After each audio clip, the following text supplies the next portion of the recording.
के गौरव देश के यशस्वी माननीय केंद्रीय गृह एवं सहकार मंत्री श्री अमित शाह जी का।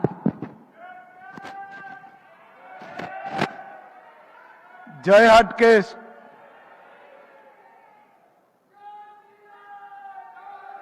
મારી સાથે પ્રચંડ અવાજથી ભારત માતાની જયનો જયકારો लगाइए। भारत माता की। क्यों भाई, क्या हो गया है वडनगर वालों को?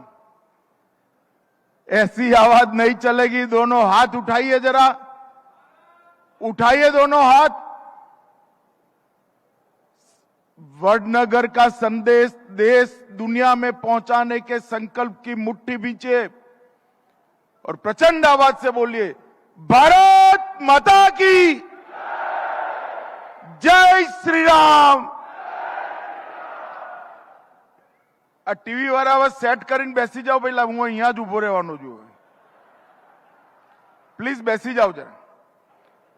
आज के कार्यक्रम में मंच पर उपस्थित श्रीमान धर्मेंद्र प्रधान जी, केंद्रीय शिक्षा मंत्री, गुजरात राज्य के लोकप्रिय मुख्यमंत्री भाई भूपेंद्र पटेल जी,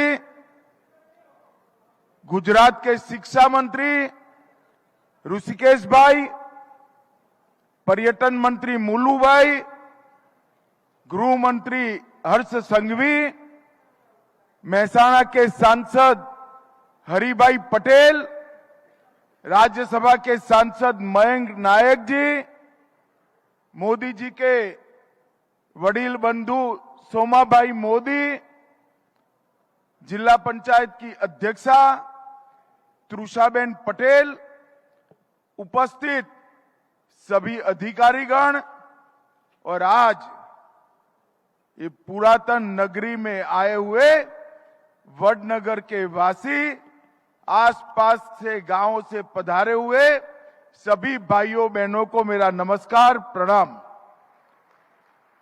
सबसे पहले मैं वडनगर के स्थानीय देवता और नागरों के कुल देवता हाटकेश्वर महादेव को प्रणाम करता हूं। मैं आदि कवि नरसिंह मेहता जी की दोहित्री और शास्त्रीय संगीत और राग संगीत दोनों की विदुषी ताना रीरी को भी प्रणाम कर मेरी बात की शुरुआत करता हूं। मैं वडनगर में आया हूं। आज पूरी दुनिया कई मामलों में जिनको नेता स्वीकार कर उनके पद चिन्हों में चल रही है, ऐसे हमारे देश के नेता नरेंद्र मोदी जी की ये जन्मभूमि है। मैं ये वडनगर की भूमि को कई कई बार प्रणाम करता हूं। भाइयों बहनों, आज का ये कार्यक्रम कई मायनों में वडनगर को देश और दुनिया के नक्शे पर रखने वाला कार्यक्रम।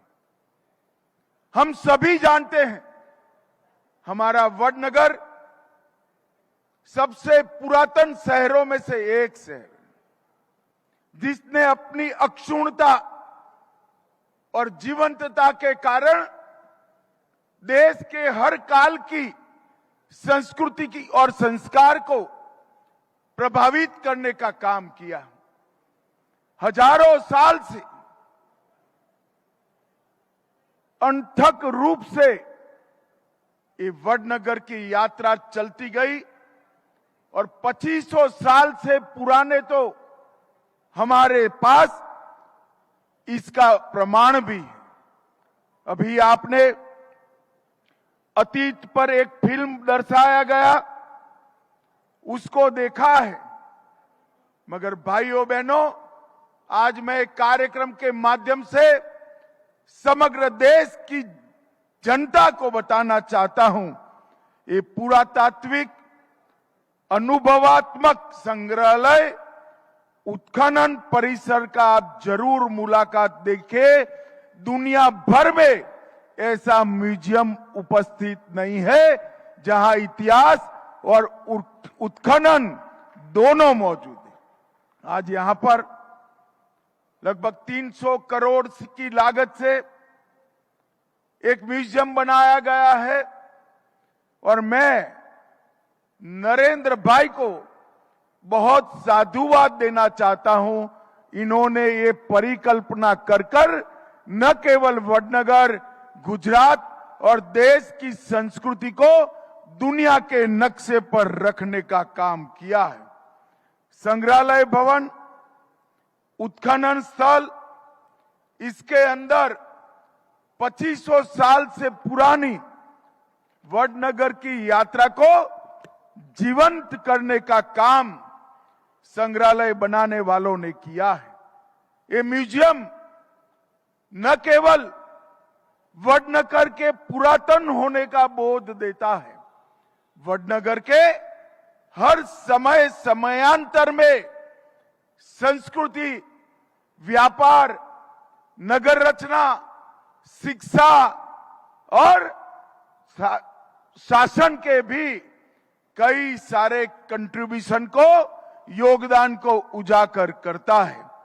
आज यहां पर मैंने प्रेरणा संकुल परिसर का भी औपचारिक उद्घाटन किया, जिस स्कूल के अंदर नरेंद्र मोदी जी ने प्राथमिक शिक्षा प्राप्त करी, वहां आज देश भर के बच्चे इसी रास्ते पर चलने की शिक्षा प्राप्त करने के लिए आ रहे हैं।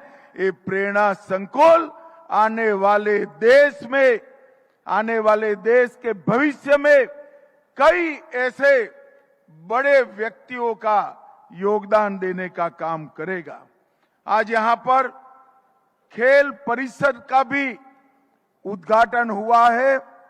मोदी जी ने एक लक्ष्य रखा है कि 2036 का ओलंपिक हमारे अहमदाबाद में होगा। उस वक्त वडनगर के बच्चे यहां तैयार होकर वो स्पर्धा में जाएंगे। भाइयों बहनों, हम सब जानते हैं कि वडनगर की संस्कृति का और इतिहास बहुत पुराना है।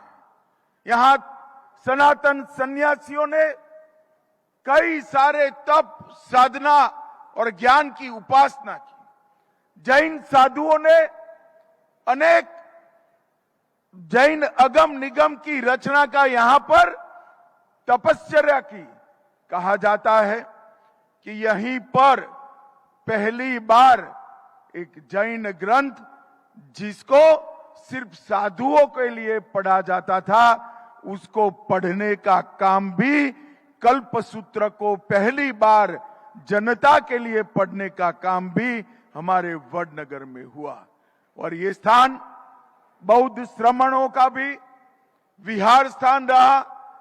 ज्ञान की पिपासा बुझाने के लिए ढेर सारे बौद्ध श्रमण भी यहां पर आए। तीन महान धर्मों की ये उपासना स्थली रही है। और स्कंद पुराण से लेकर आज तक चमत्कारपुर, आनर्तपुरा, आनंदपुर, वृद्धनगर और वडनगर, ये पूरी यात्रा ये म्यूजियम में आपके सामने चित्रों के साथ रखने का काम म्यूजियम ने, निर्माताओं ने किया था। हेन सांग ने 7वीं दशाब्दी के वडनगर का जो वर्णन किया और ईसा के बाद का वडनगर का भी पूरी यात्राओं को यहां रखा है। भाइयों बहनों, मोदी जी ने जो पंच प्राण का संकल्प पूरे देश को दिलवाया है, उसमें हमारी विरासत पर गौरव भी एक है। गुलामी के सारे चिन्हों को भुलाकर विरासत के गौरव को अनुभूति कर भविष्य को आधुनिकता के आधार पर गढ़ने का साहस और कौवत दोनों हमारे देश के युवाओं में आए। इसलिए ये पंच प्रण का संदेश मोदी जी ने दिया है। और आज मैं जरूर कहना चाहता हूं कि हमारी विरासत पर गौरव और गुलामी के अवशेषों को नामशेष करना, ये दोनों चीजें आज ये म्यूजियम के माध्यम से संभव होने वाली है। इसका मुझे पूरा विश्वास है। भाइयों बहनों, ये म्यूजियम 7 परत हमारे आर्थिक, आध्यात्मिक, सामाजिक, नैतिक, भौतिक और सांस्कृतिक विकास की परतें हैं जो यहां पर संजोई गई है, जो 2500 साल के कालखंड में भारत की सांस्कृतिक यात्रा, राजनीतिक यात्रा, एडमिनिस्ट्रेशन की यात्रा और हमारे नगर रचना को भी इंगित करने वाली है। और आज मोदी जी के नेतृत्व में हम अपनी खोई हुई धरोहर विश्व भर से संजोकर लाते हैं। लगभग 350 कलाकृतियां, जिसमें गुजरात की चोरी हुई महिषासुर मर्दिनी की प्रतिमा भी है, ये जब देश में लाए हैं, उसके साथ साथ देश की विरासत को हमारी जमीन के अंदर, भूमि के नीचे से निकालकर आने वाले दिनों में लोगों के सामने रखने का काम किया है। भाइयों बहनों, आज जब मैं मोदी जी के गांव में आया हूं, तब मोदी जी के लिए भी कहना चाहता हूं। मोदी जी ने गुजरात की भूमि को स्वामी दयानंद जी, महात्मा गांधी और सरदार पटेल की विरासत को इतनी ही तेजस्विता और भव्यता के साथ आगे बढ़ाने का काम हमारे नरेंद्र मोदी जी ने किया है। पूरे देश भर में, पूरी दुनिया में वडनगर और गुजरात को प्रसिद्ध करने का काम हमारे नरेंद्र मोदी जी ने किया है। नरेंद्र मोदी जी का पूरा जीवन वडनगर में उनका व्यतीत हुआ, बचपन से लेकर देश के प्रधानमंत्री और विश्व नेता बनने की ये यात्रा आने वाले दिनों में देश और दुनिया के कई सारे विद्यार्थियों की स्टडी का एक विषय बनने वाली, इनका अभ्यास का एक विषय वस्तु बनने वाला है। मैंने भी मोदी जी को कई सालों से उनके साथ नजदीक से काम करते हुए देखा है। मित्रों, उनका जीवन एक भाषण के अंदर इनके जीवन की खूबियों को वर्णन करना असंभव है। शब्दों के आधार पर नरेंद्र मोदी जी की एक कल्पनीय यात्रा वडनगर के एक गरीब परिवार में जन्म लिए हुए बच्चे से लेकर पूरी दुनिया का मार्गदर्शन करने वाले वैश्विक नेता की ये यात्रा अवर्णनीय है।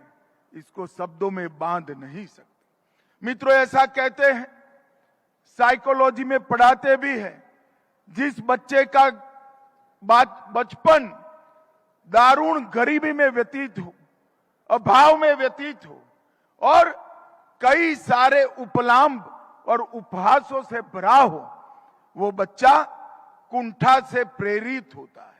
मगर यहां पर अपना बचपन दारुण गरीबी में बिताने वाले नरेंद्र मोदी जी एक चाय बेचने वाले गरीब पिता का बेटा, एक गरीब मां का बेटा जब बड़ा होकर राज्य और देश की धुरा अपनाया, तब कहीं पर भी कोई कटुता नहीं थी। उन्होंने शासन ऐसे किया कि उनके जैसी गरीबी राज्य और देश के किसी बच्चे को सहन न करनी पड़े, इस तरह से शासन करने का काम किया। बहुत सारे बच्चे जब कुंठा से प्रेरित होते हैं, तब विध्वंसकारी सोच पर आगे बढ़ते हैं, बदला लेने की भावना को पालकर बड़े होते हैं। मोदी जी ने अपने जीवन में अपने भाग्य ने दी गरीब गरीबाई को, एक करुणा को, गरीबाई को करुणा में बदला और एक उद्व गति की सोच के आधार पर समग्र भारत के गरीबों का कल्याण करने का काम नरेंद्र मोदी जी ने कहा। और इसके साथ ही करोड़ों गरीबों के जीवन में भूख भरने का काम नरेंद्र मोदी जी ने किया। उनको घर, गटर, शौचालय, गैस, पीने का पानी, बिजली, दवाइयां और मुफ्त खाने का राशन देकर हर बच्चे के जीवन को सुखी करने का काम एक गरीब घर में पले हुए बच्चे ने किया। मैंने देश भर के, दुनिया भर के नेताओं के बचपन के बारे में पढ़ा है। इतनी विपरीत अवस्था में जन्म लेकर जरा भी कटुता पाले बगैर समग्र समाज का भला करने की सोच एक ईश्वर दत्त प्रतिभावान संपन्न बच्चे में ही आ सकती है, और वो हमारे वडनगर का बेटा नरेंद्र मोदी था। बचपन के अंदर शिक्षा में कई कठिनाइयां हुई।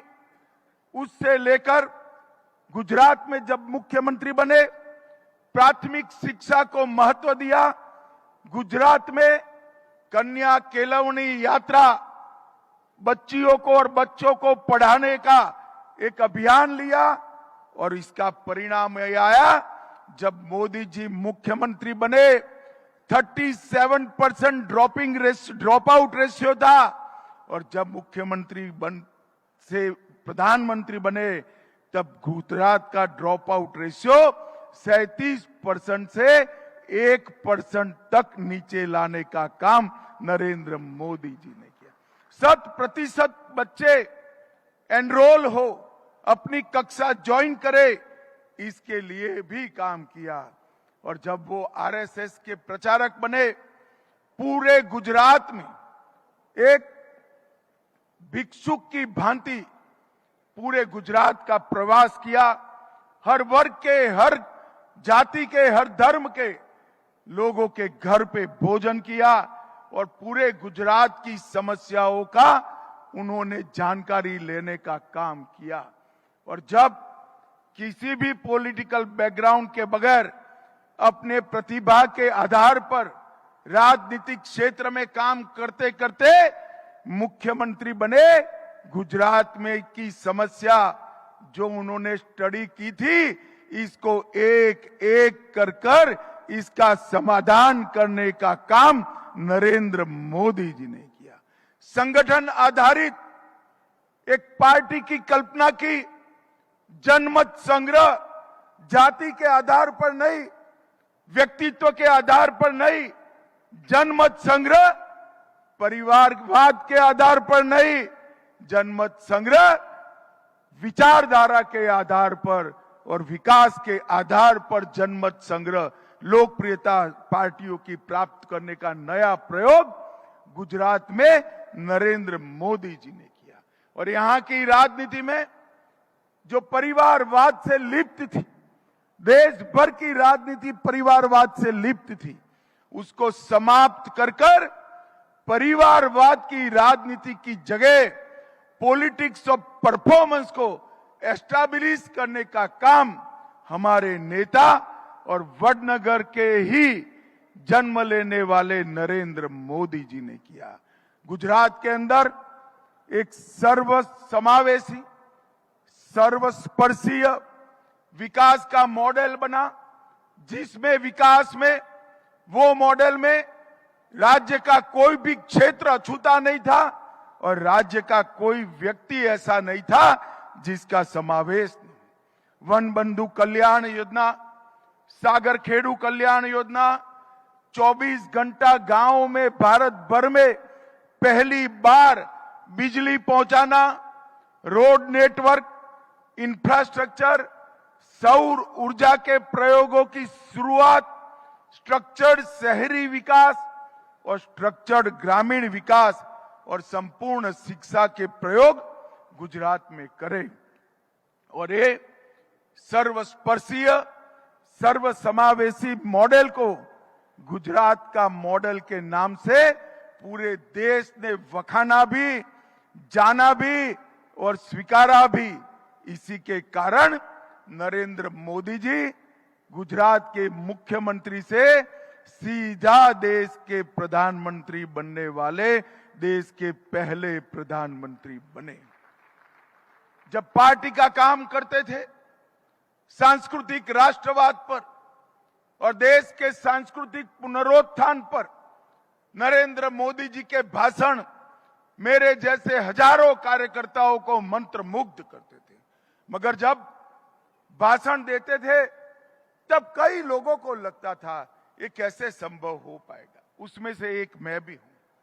और भाइयों बहनों माताओं, जब प्रधानमंत्री बने, देखते देखते 550 साल से राम लल्ला एक टेंट में रहते थे।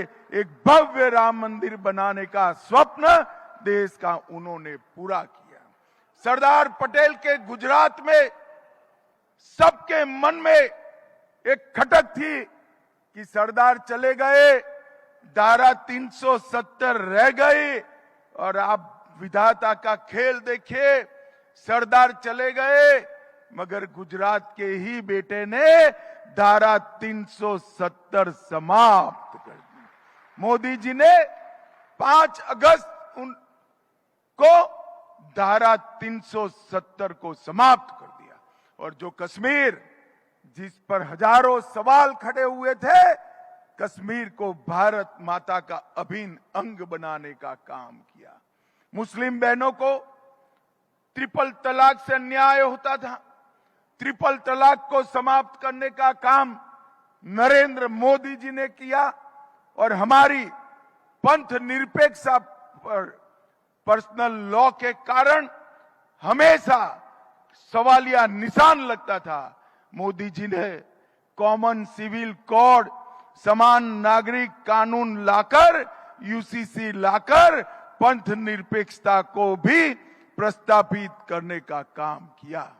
आतंकवाद और नक्सलवाद के विरुद्ध दृढ़ संकल्प और सातत्यपूर्ण अभियानों के कारण आज आतंकवाद और नक्सलवाद देश में अंतिम सांसें गिन रहे हैं। दृढ़ सुरक्षा नीति के कारण सर्जिकल स्ट्राइक और एयर स्ट्राइक कर पूरी दुनिया में एक संदेश भेज दिया कि हमारे देश की सेना और हमारे देश की सीमा, इसके साथ कोई छेड़खानी नहीं कर सकता, वरना परिणाम भुगतने पड़ते हैं। ये सिद्धि नरेंद्र मोदी जी ने प्राप्त की। एक सुसज्ज सेना, गरीब कल्याण, ग्रामीण विकास और कृषि को अर्थतंत्र का मजबूत पिल्लर स्तंभ बनाने का काम नरेंद्र मोदी जी ने किया। रोजगारी और ग्रामीण विकास के लिए सहकारिता मंत्रालय की स्थापना की, स्टार्टअप की भरमार खड़ी हुई और टेक्नोलॉजी का उपयोग कर एडमिनिस्ट्रेशन को सीधा गरीब के घर तक पहुंचाने का काम किया। टेक्नोलॉजी का जन कल्याण में उपयोग, डीबीटी हो, डिजिटल इंडिया हो, आधार कार्ड हो या ऑनलाइन बैंकिंग, ये सभी के लिए नरेंद्र मोदी जी ने आश्चर्यजनक तरीके से पूरी दुनिया में भारत को सभी देशों के आगे रखने का काम किया। और इतना ही नहीं, चंद्रयान के माध्यम से चंद्र के दक्षिण ध्रुव पर शिव शक्ति पॉइंट बनाकर भारत का तिरंगा चंद्रमा पर भी फहराने का काम किया। G20 में महात्मा गांधी की समाधि पर दुनिया भर के प्रमुख राष्ट्राध्यक्ष जब नतमस्तक होकर खड़े थे, तब हमें मालूम पड़ा कि आज भारत की ताकत क्या है। अर्थतंत्र को 11वें नंबर से 5वें नंबर पर लाए हैं। ये 10 ही साल में 11वें नंबर से 5वें नंबर पर आया है। और वडनगर वालों, लिख कर रखना, 2027 में हम दुनिया का 3रे नंबर का अर्थतंत्र बनने वाले हैं। मेक इन इंडिया, इसके माध्यम से हजारों युवाओं को रोजगारी उपलब्ध करने के लिए प्रेरित किया, करोड़ों रोजगारी का निर्माण हुआ और भारत को मैन्युफैक्चरिंग का हब बना है। योग और आयुर्वेद इसके साथ साथ अपनी सभी भाषाओं को एक नई जिंदगी देने का काम भी नरेंद्र मोदी जी ने किया।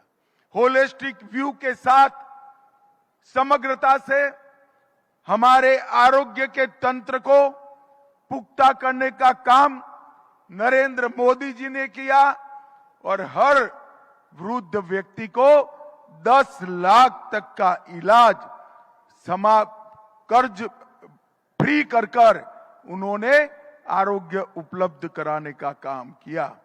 आदिवासी कल्याण, पिछड़ा वर्ग का कल्याण, दलित का कल्याण, इसको आगे बढ़ाया और साथ में महिला अधिकार 33% आरक्षण बहनों को विधायिका और संसद में देकर उनका नीति निर्धारण में बड़ा रोल करने का काम भी किया।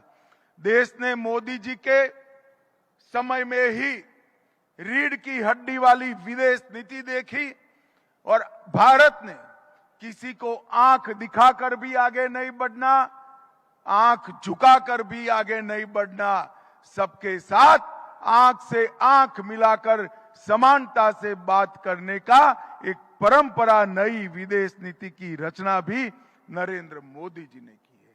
मित्रों, आज मैं इनके जन्म स्थान पर आया हूं, तब मैं इतना जरूर कहना चाहता हूं कि जब कोई 500 साल के बाद वडनगर का इतिहास लिखेगा, तब ताना रीरी और कई मनीषियों की तरह नरेंद्र मोदी के जन्म स्थान के रूप में भी अपने वडनगर को निश्चित याद करेगा। ऐसा काम एक ही जीवन में नरेंद्र भाई ने किया है और आज हर व्यक्ति अपनी मातृभूमि का ऋण उतारना चाहता है। नरेंद्र भाई ने 2500 साल की ये वडनगर की यात्रा को एक म्यूजियम बनाकर वडनगर को दुनिया के नक्शे पर रखने का काम किया है और आने वाले दिनों में नरेंद्र भाई ने जो संकल्प लिया है एक महान भारत की रचना का, जब आजादी की शताब्दी मनाई जाएगी उस वक्त हमारा देश पूरी दुनिया में हर क्षेत्र में पहले नंबर पर होगा। इस प्रकार के भारत की रचना करने का जो संकल्प नरेंद्र भाई ने लिया है, विकसित भारत का जो संकल्प लिया है, वो इस वडनगर की भूमि के बेटा ही पूरा करेगा, ऐसा पूरे देश और दुनिया को विश्वास है। आज फिर से एक बार यहां पर मैं आया हूं, तब वडनगर के सभी निवासियों को बहुत बहुत साधुवाद और अभिनंदन देना चाहता हूं।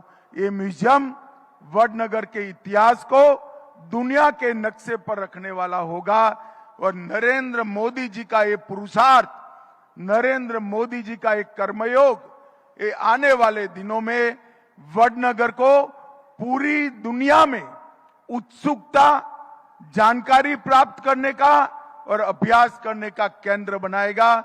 इसका मुझे विश्वास है। फिर से एक बार आप सभी को बहुत बहुत बधाई, साधुवाद और अभिनंदन। मेरे साथ जोर से बोलिए, भारत माता की, भारत माता की, वंदे वंदे, भारत माता की।